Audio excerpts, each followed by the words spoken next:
Paz de Cristo, hermanos, es un placer saludarles. Sean bienvenidos a esta sección de recursos para maestros o facilitadores de iglesia local. Nos estaremos centrando particularmente en dar recursos para el nuevo expositor de enero a mayo de la Secretaría de Educación llamado Jesucristo la Roca Eterna. Mi nombre es David Uribe y estoy para servirles. La manera en la que estaremos dándoles recursos a cada uno de los facilitadores locales por medio de este video es poderles estar dando por cada lección un video como este, donde les proporcionaremos conocimiento a profundidad, un panorama más amplio de la lección semanal a dar. Es decir, sobre 3 áreas les estaremos dando datos extra, bibliografía, palabras clave en griego o en hebreo, sea el caso. Así ustedes estarán conectados con la visión del expositor y también con todo el conocimiento que éste contiene. Las 3 áreas que acabamos de mencionar, que serán las 3 áreas por las cuales ustedes estarán recibiendo recursos de conocimiento en estos videos, son las siguientes. El área 1, palabras clave del texto base de la lección. Es decir, el texto base que ustedes verán en la parte superior de la lección tendrá palabras clave que les ayudaremos a lograr definir desde su original griego o hebreo según sea el caso. Esto ayudará a poder dar un viaje hacia el original sentido y contexto bíblico con el cual fue inspirada la lección que están ustedes impartiendo. El área número 2 es el área bibliográfica. Lo que está escrito allí tiene un bagaje investigativo, tiene información de fondo y será mucho provecho que ustedes puedan ir a observar esa bibliografía por la cual sabemos que la lección tiene soporte académico de estudio y investigación. Y el área número 3, que es el panorama actual. En esta área ustedes podrán estar viendo cuáles son las problemáticas sociales, culturales, ideológicas y políticas que están en la sociedad impregnando problemas en específico que podrían afectar al interior de la iglesia. Entonces será vital que entendamos el propósito por el cual las lecciones están escritas para dar respuestas pastorales y teológicas y que cada uno de los facilitadores pueda brindar esa información correctamente, puedan darle al blanco hacia esas problemáticas que resuelve cada una de las lecciones y asimismo los hermanos que reciban la clase estén preparados para vivir de una manera práctica el Evangelio y de una manera sólida el entendimiento de la fe en estos tiempos.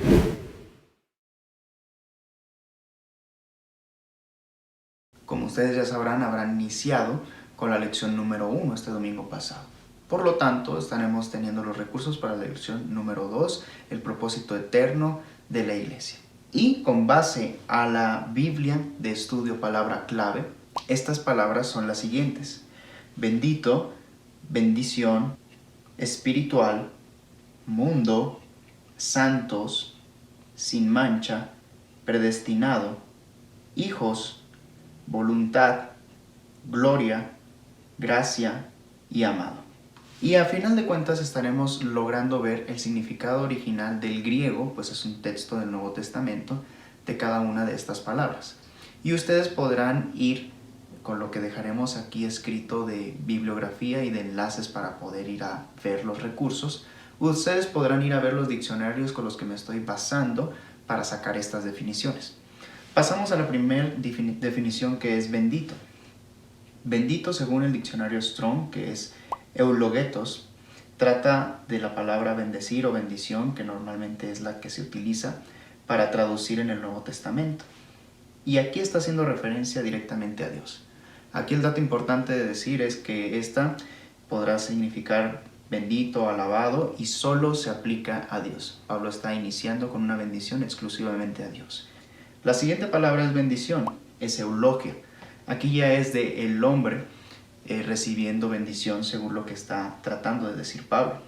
Y esto en distintas traducciones que hay alrededor del Nuevo Testamento trata de hablar de alabanza, bendición, consagración, donativo, limosna, casi siempre dirigido de Dios para los hombres o el hombre pidiendo bendición a Dios. La siguiente palabra espiritual es neumáticos, donde según el diccionario Vine del Nuevo Testamento dice que es una palabra usada sobre todo en el Pentecostés, pero tiene una connotación en muchas ocasiones espirituales a Dios, las cosas que son de origen de Dios y por lo tanto son propiedad de Él y Él las hace llegar a lo humano, etcétera, etcétera. En el mundo, en la palabra mundo, esta es en el griego cosmos. Cosmos puede ser de muchas formas traducida en el Nuevo Testamento, pero aquí su significado es exactamente el sistema de organización del mundo, el universo, antes de que el Señor lo creara completamente, antes de que estuviera todo eso estructurado. Desde antes el Señor ya había pensado, como dice en este pasaje, en predestinar su gracia a la iglesia. Pero entonces aquí pueden ser diferentes traducciones a lo largo del Nuevo Testamento en referencia a la palabra cosmos. Esto puede ser adorno, el mundo o el sistema del mundo, el universo, la tierra. Santos. Hagios puede ser la palabra en griego más recurrente, y esto trata de simplemente lo puro, lo que es, por ejemplo, puro de parte de Dios. También otra referencia según el diccionario Togi es que pueden ser santos, aparte de cosas de Dios, en personas, pero siempre como cualidad de santidad y de pureza de parte de Dios. Es decir, si la persona es santo es por capacidad que Dios le da y le imparte de su santidad. Pasamos a la siguiente, que es sin mancha. Anomos. Esto tiene una partícula negativa, entonces si pudiera ser mancha por la partícula a, ya es sin. Entonces anomos es sin mancha según el griego. Y según el diccionario, en este caso Swanson, es una cosa sin defecto, irreprensible. Pasamos a predestinado, que predestinado ya es proorizo en griego. Y esta palabra, bueno, va a decir en muchas formas que el Señor lo hace, lo decide, lo quiere hacer de antemano, lo planea de antemano, lo predestina, lo hace anticipadamente. Aquí a eso hace referencia con la palabra predestinado Pablo, anticipadamente, antes de que a cualquiera se le ocurra, como un Dios eterno que antes de la misma fundación del mundo, de cualquier otra mente pensante, Él ya lo había predestinado, planeado con anticipación. Hijos, huiotesia, sería la palabra en griego. Y aquí significa, más que a hijos solamente, significa a la adopción, a los hijos adoptados. Y en el diccionario Van hace la referencia, por ejemplo, de hacer esta misma acción en selección y predestinación con los judíos, pero a través de Jesucristo adoptar a la humanidad entera, siempre y cuando crean en Él. Voluntad, telema, esta habla de una determinación. Esto va en referencia al deseo de Dios. Dios tuvo el deseo de hacer las cosas así. Cuando decimos que es su voluntad es porque Él tiene el deseo. Y bueno, notando que es deseo de Dios y su capacidad santa de hacer las cosas por autodeterminación, entonces es una voluntad perfecta, como aclararía Pablo en otros pasajes, en otras cartas.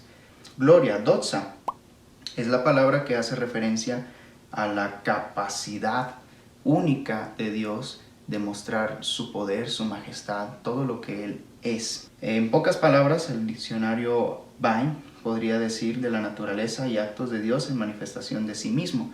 Y en la manifestación de sí mismo podemos ver a Jesucristo. La única gloria de Dios vista por los hombres es Jesucristo. Cuando hablamos de la gloria de Dios, hablamos de Jesucristo. Entonces, aquí una referencia a Jesucristo con la palabra gloria en este pasaje. Y gracia, caris, el significado de gracia tiene dos posibles significantes. Lo primero es el dador, que tiene la intención de gracia, tiene el acto objetivo de dar las cosas de buena voluntad y el acto subjetivo también de tener esa gracia, ese favor, esa piedad, esa misericordia. Y el otro punto de la gracia que también puede ser dicho de una persona es que es agradecido. Hablando, por ejemplo, de la gracia de Dios, es el que tiene por sí mismo, por su beneplácito, por su voluntad y su deseo, el favor hacia el hombre. Y el hombre que tiene la gracia de Dios puede tener esa gracia también en forma de agradecimiento a Dios y por lo tanto una vida temerosa de Él y un servicio a su voluntad. Y la palabra amado surge del amor ágape. Esto es muy conocido, es una palabra griega muy utilizada, muy definida en diferentes sermones, talleres o encuentros. Entonces, ágape aquí hace referencia a Dios. Dios es la vista total, completa y plena del amor. Entonces, amado tiene ese camino hermoso de poderlo entender. Decirle amado a Jesucristo es hacer referencia a su identidad perfecta en el amor ágape, es decir, el amor puro y perfecto, divino, al que hace referencia la Biblia en muchas ocasiones. Podrán verlo con más detenimiento en los diccionarios que les acabo de decir, y cabe resaltar que en estos diccionarios hay más pasajes de referencia. Hay pasajes paralelos donde ustedes pueden observar en qué otras citas bíblicas se sustentan estos puntos que están diciendo las personas que definen estos conceptos desde el original idioma griego.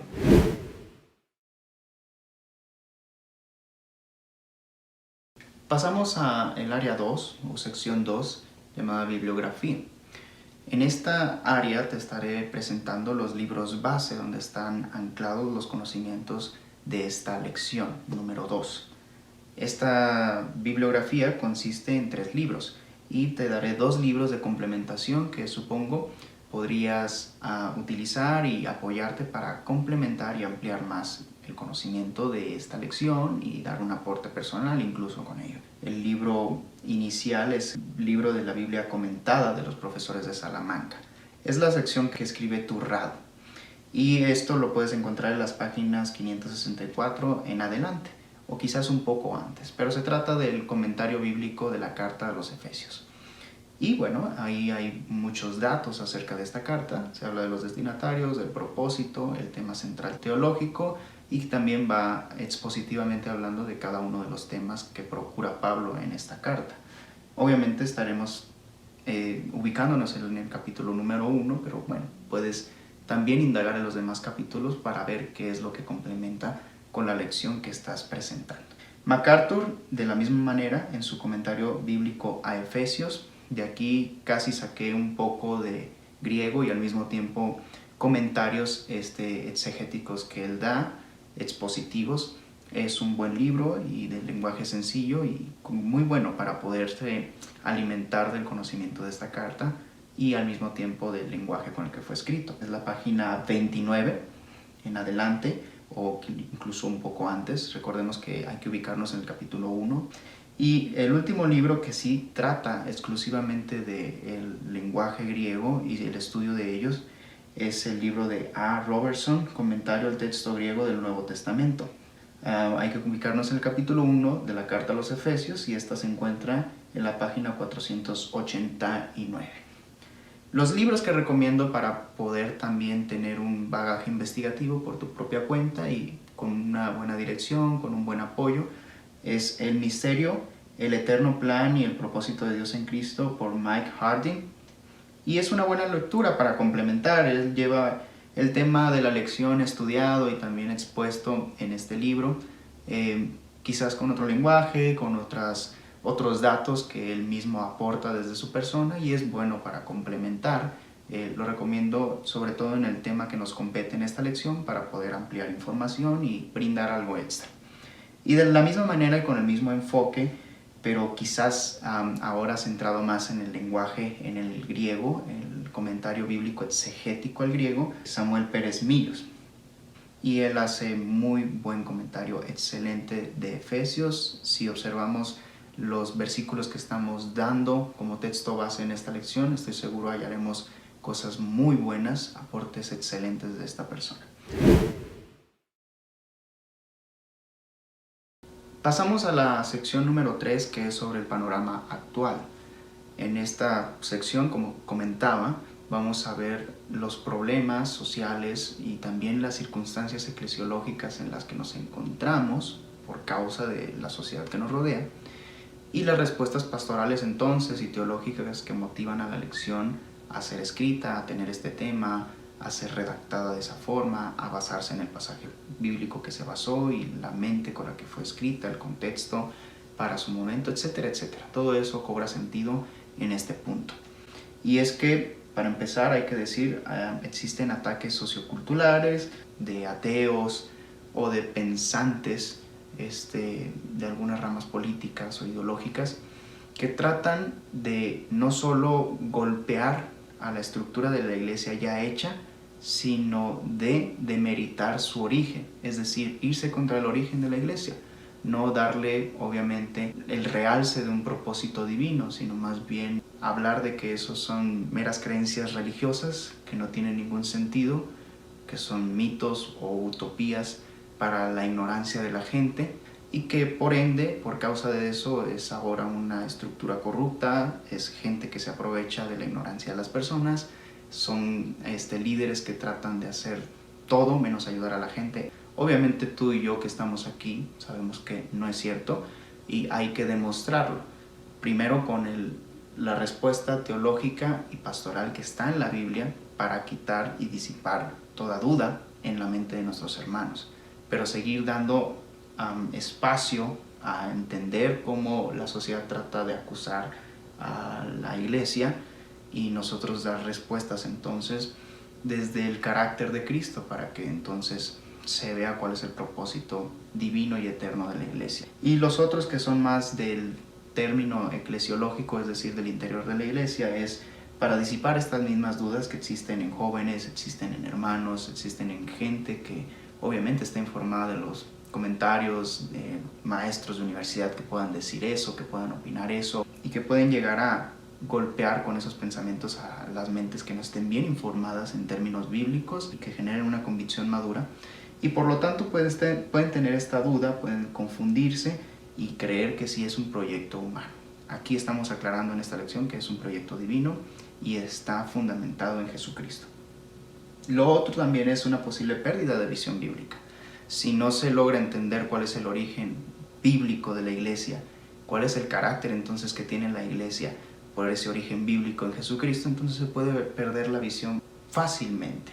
Si se pierde el fundamento, se pierde la visión y ya no están anclados en la fe de Jesucristo, sino en lo que el humano podría inventarse. Ahí sí se vuelve una estructura humana, pero el proyecto y el propósito, la creación de la iglesia es divino y por lo tanto debe de mantener ese carácter y no debe de perder visión. Y el enfriamiento dentro de la iglesia cuando esto sucede es una problemática que hay que abordar y estas clases dándose correctamente pueden ayudar a ese despertar. Cuando se pierde entonces el sentido del propósito eterno de la iglesia, puede pasar el creyente a perder también ese compromiso por un proyecto enorme de proporciones privilegiadas para un ser humano terrenal. Es un proyecto eterno, divino, que trae bendiciones de lugares celestes, como dice Efesios, que nunca podríamos tener nosotros en la tierra. Entonces colaboramos con algo que va más allá de nuestras manos, pero tenemos acceso mediante Cristo para hacerlo. Entonces ese enfriamiento obviamente no pasa en una mente que es consciente de esto. La lección trata de reafirmar, de refrescar ese entendimiento para que pasemos a estar en el fuego del Espíritu Santo, en el avivamiento y dejemos el enfriamiento por falta de entendimiento. Hermanos, eso es todo por esta ocasión. Dios les bendiga, espero que tengan una clase muy productiva. La información y los recursos dados aquí son con ese fin y procuramos tener una educación especial para el cuerpo de Cristo, pues no viene de nosotros, todo esto viene de parte de la enseñanza bíblica y de la palabra de Dios. Así que hay que hacer nuestro mayor esfuerzo para entregar lo mejor, tanto a la iglesia como en nuestro servicio al Señor. Hermanos, Dios les bendiga y que tengan una excelente clase.